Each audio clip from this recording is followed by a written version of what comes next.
విశాఖపట్నంలో జరిగిన east Coast maritime logistics సమ్మిట్లో ఆంధ్రప్రదేశ్ను గ్లోబల్ లాజిస్టిక్ హబ్గా తీర్చిదిద్దే దిశగా చర్యలు చేపట్టినట్లు తెలిపారు. రాష్ట్రంలో 1053 కిలోమీటర్ల సముద్ర తీరంతో 6 పనిచేస్తున్న పోర్టులు మరిన్ని నిర్మాణంలో ఉన్నాయని ఆయన వివరించారు.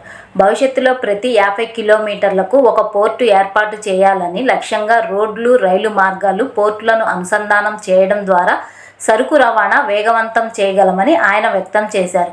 ఫార్మా, ఆక్వా, వ్యవసాయ ఉత్పత్తుల ఎగుమతులలో ఏపీ ఇప్పటికే అగ్రస్థానంలో ఉందని, భవిష్యత్తులో ఎయిర్ కార్గో ద్వారా వేగంగా సరుకులు తరలించే అవకాశాలు పెరుగుతాయని చెప్పారు.